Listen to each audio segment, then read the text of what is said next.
बड़ी खबर आ रही है चंद्रयान 3 से जुड़ी। अंतरिक्ष यान चंद्रयान 3 के प्रोपल्शन मॉड्यूल से अलग होने के बाद लैंडर विक्रम ने चांद की सबसे ताजा तस्वीरें भेजी।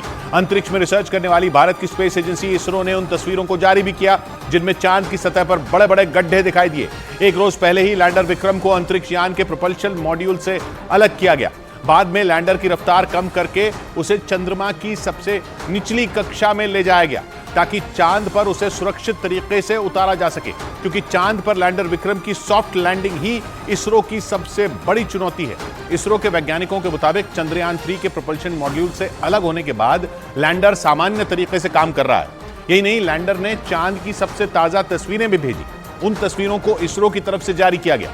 मतलब लैंडर विक्रम चंद्रमा के बेहद करीब पहुंच गया है।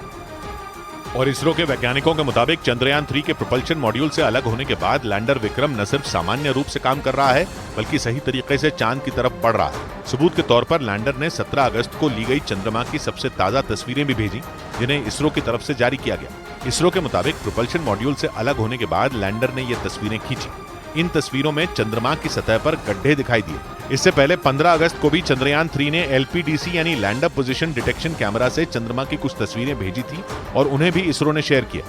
और इसरो के मुताबिक चंद्रयान 3 के प्रोपल्शन मॉड्यूल से लैंडर विक्रम को अलग करने के बाद उसे सफलतापूर्वक डी-बूस्टिंग के जरिए चंद्रमा की निचली कक्षा में ले जाया गया। डी-बूस्टिंग का मतलब अंतरिक्ष यान की रफ्तार को धीमा करना होता है। यानी मून मिशन के लिए निकला भारत का अंतरिक्ष यान चंद्रयान 3 आखिरी पड़ाव पार करते हुए चांद पर उतरने के लिए पूरी तरह तैयार हो गया, जो भारत के लिए किसी बड़ी कामयाबी से कम नहीं है, क्योंकि अगर सब कुछ ठीक रहा तो 23 अगस्त की शाम भारत चंद्रमा के दक्षिणी ध्रुव पर पहुंचने वाला दुनिया का पहला देश बन जाएगा। इसरो की तरफ से दी गई जानकारी के मुताबिक एक रोज पहले 17 अगस्त को दोपहर करीब 1:15 बजे चंद्रयान 3 के प्रोपल्शन मॉड्यूल को लैंडर विक्रम से अलग कर दिया गया। इस कामयाबी के बाद लैंडर विक्रम को डी-बूस्टिंग यानी रफ्तार कम करके चंद्रमा की निचली कक्षा में लाया गया, जहां से चांद की दूरी सिर्फ 30 किलोमीटर रह गई।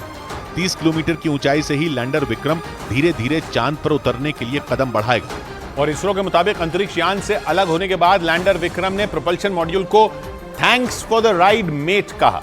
मतलब लैंडर विक्रम ने चंद्रमा के नजदीक पहुंचाने के लिए प्रोपल्शन मॉड्यूल का धन्यवाद किया। एक रोज पहले चंद्रयान 3 के प्रोपल्शन मॉड्यूल को लैंडर से अलग किया गया ताकि लैंडर विक्रम को चंद्रमा की निचली कक्षा में पहुंचाया जा सके। लेकिन चंद्रयान 3 के प्रोपल्शन मॉड्यूल से अलग किए जाने के बाद लैंडर विक्रम ने प्रोपल्शन मॉड्यूल को thanks for the ride mate कहा।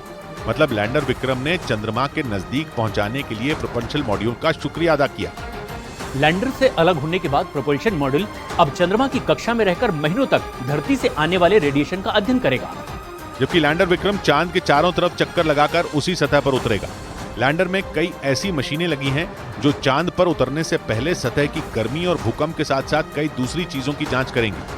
और इसरो के वैज्ञानिकों के मुताबिक चंद्रमा पर सॉफ्ट लैंडिंग के बाद चंद्रयान 3 वहां पानी की खोज करने के साथ दुर्लभ खनिजों का भी पता लगाएगा। वैज्ञानिकों को उम्मीद है कि विक्रम लैंडर 23 अगस्त की शाम को चंद्रमा के दक्षिणी ध्रुव पर उतरेगा और चांद पर विक्रम लैंडर की सॉफ्ट लैंडिंग के बाद ही असली मिशन शुरू होगा, क्योंकि चांद की सतह पर उतरने के बाद लैंडर विक्रम की गोद में बैठा 6 पहियों वाला रोवर प्रज्ञान बाहर आएगा। रोवर का वजन करीब 26 किलो है, जो चांद पर 14 दिन तक रहेगा। इसरो के वैज्ञानिकों के मुताबिक इस दौरान रोवर चंद्रमा पर पानी की खोज और मिट्टी की जांच करने के साथ दुर्लभ खनिजों का भी पता लगाएगा। रोवर इस बात की भी जानकारी जुटाएगा कि चांद की सतह पर आंधी और भूकंप कैसे आते हैं। इसरो के मुताबिक प्रज्ञान रोवर सोलर पैनल की मदद से पावर जनरेट करेगा और ये सिर्फ लैंडर विक्रम से ही संपर्क कर पाएगा। मतलब प्रज्ञान रोवर लैंडर विक्रम को डेटा भेजेगा जिसे वो आगे इसरो तक पहुंचाएगा। और इसरो के वैज्ञानिकों के मुताबिक चंद्रयान 2 की नाकामी से सबक लेते हुए इस बार लैंडर विक्रम को ज्यादा मजबूत और कई खास तकनीकों से लैस किया गया है ताकि किसी भी सूरत में चंद्रमा के दक्षिणी ध्रुव पर लैंडर के उतरने की प्रक्रिया फेल ना हो, क्योंकि सितंबर 2019 में सॉफ्टवेयर में गड़बड़ी की वजह से चंद्रयान 2 की क्रैश लैंडिंग हुई थी।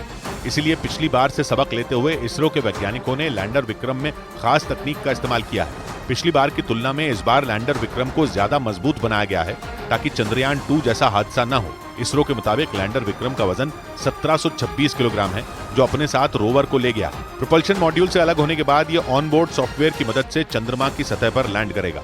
लैंडिंग के वक्त इसकी रफ्तार 2 मीटर प्रति सेकंड होगी। लैंडर विक्रम की लैंडिंग के साथ ही भारत चंद्रमा पर उतरने वाला दुनिया का चौथा देश बन जाएगा। अभी तक सिर्फ अमेरिका, रूस और चीन ही ऐसा कर पाए हैं। और इसरो के वैज्ञानिकों के मुताबिक चंद्रयान 3 रूस के अंतरिक्ष यान लूना 25 से 1/3 कम खर्च में ही चांद पर पहुंच जाएगा। चंद्रयान 3 भारत का तीसरा मून मिशन है, जबकि रूस ने 1976 के बाद, या यूं कहें कि 47 साल बाद पहली बार चांद का रुख किया। लेकिन भारत और रूस के मून मिशन के बजट में भारी अंतर है। एक रिपोर्ट के मुताबिक रूस के लूना 25 का वजन 1750 किलोग्राम है, जबकि चंद्रयान 3 का वजन 3800 किलोग्राम। लेकिन इसके बाद भी दोनों के मून मिशन में आने वाले खर्च में जमीन आसमान का अंतर है। इसरो के मुताबिक चंद्रयान 3 का बजट सिर्फ 615 करोड़ रुपए है। हालांकि रूस ने लूना 25 के बजट का ऐलान नहीं किया, लेकिन एक रिपोर्ट के मुताबिक इसकी लागत करीब 1600 करोड़ रुपए, यानी रूस का मून मिशन भारत की तुलना में करीब 2.5 गुना से ज्यादा। और तो और चंद्रयान 3 की लागत चंद्रयान 2 की तुलना में भी करीब 30% कम है। हालांकि रूस के अंतरिक्ष यान लूना 25 के भारत के लैंडर विक्रम से 1 या 2 दिन पहले ही चंद्रमा पर उतरने की उम्मीद है।